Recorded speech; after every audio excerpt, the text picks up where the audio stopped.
Taya monuia mai lau Samoa Entertainment TV ya pia. Ele ifa mamai le fio ngā fui mono papali I Camilo Afele. Mai le tofinga pule masu e tu Sicily asa. Mai le tofinga pule masu e tu Sicily a Samoa. O le faasa onga, ele moni le naunu ai faasa launga. Ma faasa au mai ai le pulengo le ofisa o su e tu Sicily. Ele ifa mamai fui mono mai lona tofinga pule. Ua uma le lei lava lona taimi faatulanga ina le tofi. O le umai o lona taimi, ma faasolo atua iloa I le filiina o se tangatanga wa ai sui tūlanga. Epe ona faatautoa ai le fio ngā faamoe tauloa faasavalu to vao a siulin. E avea mapule masu etu Sicilia Samoa. Ma toe watu ai le faamanuia a le ofisa I le tofi mo lona taitainga maleanga I luma. Ua savale ina ile tolu masina talu ni faamaunia le kapeneta le tofinga sui pale mialoa ia. O le fio ngā mulipula anarusa ale mulio o.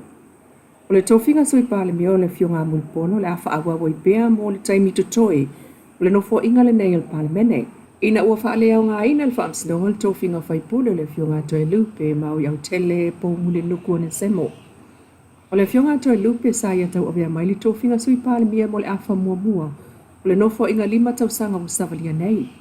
Ma le fuafuanga le maloe faawawe le fio ngā mulipola le tofinga sui pale mia I le afa muli.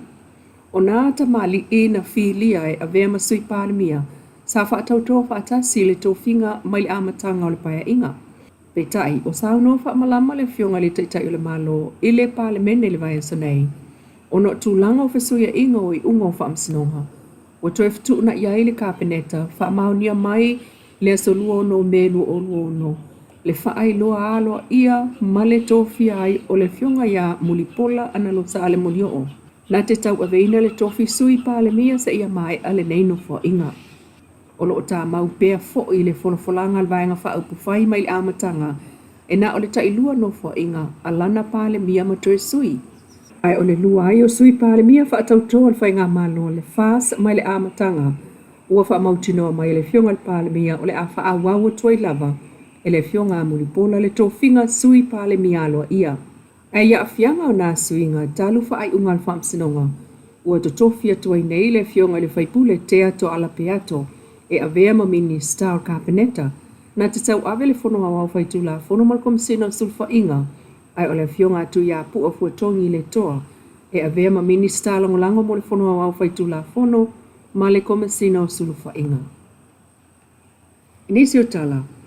Ele mawhai le pulengo le suawai le malo, le Samoa Water Authority. O na tali atu I mana ngatau suawai o se vaengo a inga le moteli se vai I teminei. Talu a ia inga matula fono lo 5 taita ina ile au whai ngā luenga. O le tali mai lea le pulengo le suawai se vai. Ina ua talo sangaina mo se sosoani tau suawai le aswan nafi. Talu ua whai tau maasina nei o whaale tonu le suawai maua a inga. Mai se moa lato whana wa onga.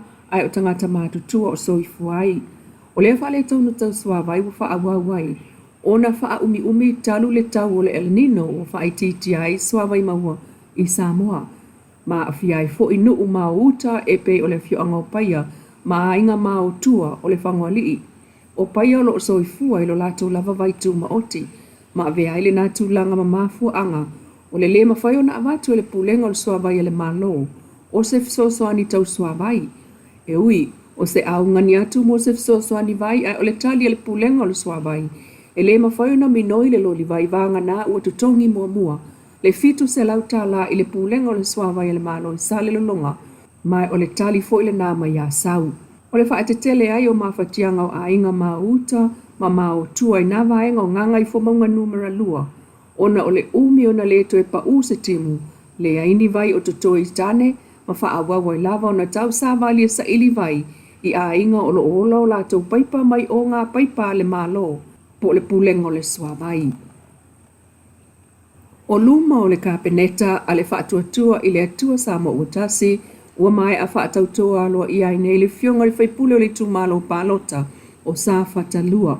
Le fionga tu I a puafu tongi le toi a vea minista langolango mo le fono a wao whaitu la fono a Samoa Whaatasi ai ma le ofisa o le komsina o sulfa inga le vansonei.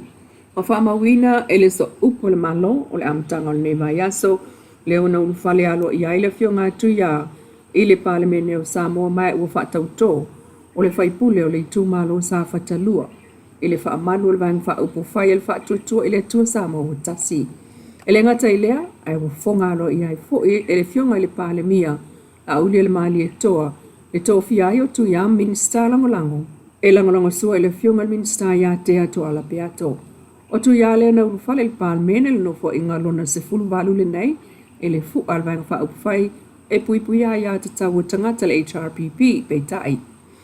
Na fina ngalo lona itu malo ina ia nga i langolango ele whainga malo filifilia le fast apua se manuia o lona itu malo. Wha ma vai mai le palemene ma toi fo iai ele whainga palo tala i titia sa whatalua ma toi tusi au iai lona itu malo na te wha awau le tofi whaipule i le nei paya inga. Moli wha manyanga a le fionga le taitai le malo. Per ka peneta le to finga fou le o filifiri ai le fionga ya tu ya pu a fotongi le toa. Tala na o tai ao ne stofi tuli lo mai tala yo vai fanua le fia na nei. Hello Samoa Entertainment TV.